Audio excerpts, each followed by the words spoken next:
Hello welcome back to my YouTube ചാനലിലേക്ക് എല്ലാ കൂട്ടുകാർക്കും സ്വാഗതം.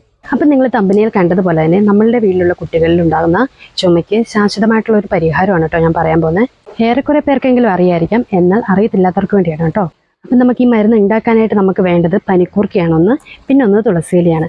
ഇത് രണ്ടും മസ്റ്റാണ് കേട്ടോ.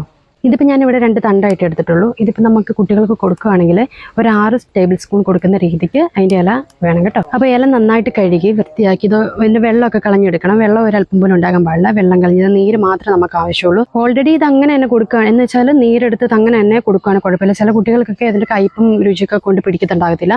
അപ്പോൾ നമ്മൾ കുറച്ച് ഹണി, നാച്ചുറൽ ആയിട്ടുള്ള ഹണി ചേർത്ത് കൊടുക്കാവുന്നതാണ് കേട്ടോ.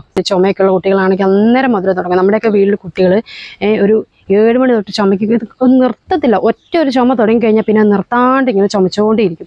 അപ്പം നമ്മളൊക്കെ ഇത് വീട്ടിൽ ഇത് ഇവർക്ക് ഫോളോ ചെയ്ത് വരുന്ന ഒരു കാര്യമാണ്. അപ്പം നല്ല റിസൾട്ട് കിട്ടിയിട്ടുണ്ട്. കുറച്ച് നേരത്തേക്ക് കുറച്ച് നേരം നമ്മുടെ കുട്ടികളൊന്നും ഉറങ്ങുന്നതിന് വരെ അത് പിടിച്ചു നിർത്താൻ കഴിയുന്ന ഒരു വസ്തുവാണ് ഈ പനിക്കൂർക്ക കേട്ടോ. അപ്പം ഒരുമാതിരിപ്പെട്ട എല്ലാവരും വീട്ടിൽ ഇതുണ്ടാകും. ഒരുമാതിരിപ്പെട്ട എല്ലാ ആൾക്കാർക്കും ഇത് അറിയത്തും ഉണ്ടാകും, അറിയുന്നേം കാര്യമായിരിക്കും. എന്നാൽ അറിയത്തില്ലാത്ത 1-2 പേരെങ്കിലും കാണില്ല. അവർക്കായിട്ട് ഞാൻ പറയണം കേട്ടോ. അപ്പോൾ ഏറ്റവും നല്ലൊരു മരുന്നാണിത്. ഞാൻ എൻ്റെ കുട്ടികൾക്കൊക്കെ കൊടുത്തിട്ട് നല്ലൊരു റിസൾട്ട് കിട്ടിയിട്ടാണ് നിങ്ങളോടും കൂടെ പറയുന്നത്. ഇത് ഒരു ആഴ്ചയിൽ ഒരു 3 വട്ടമെങ്കിലും അത് കണ്ടിന്യൂസ് ആയിട്ട് കൊടുക്കാൻ ശ്രമിക്കുക. എന്ന് വെച്ചാൽ രാവിലെ, വൈകിട്ട്, ഉച്ചയ്ക്ക് അങ്ങനെ കൊടുക്കുക. അത് കൊടുക്കുമ്പം ചുമയൊക്കെ വരുന്നതിന് മുമ്പ്, ഇപ്പോൾ പനി വന്ന് ഞാൻ പറഞ്ഞല്ലോ, പനി വന്നിട്ടുണ്ടെങ്കിൽ ചുമ ഉറപ്പാണ്. അപ്പം പനി വരുന്ന അപ്പം തന്നെ നമുക്ക് കുട്ടികൾക്ക് ഇത് കൊടുത്തു തുടങ്ങാം. അതായത് 4 നേരം കൊടുക്കുന്നതുകൊണ്ട് ഒരു കുഴപ്പം കുട്ടികൾക്ക് വരത്തില്ല.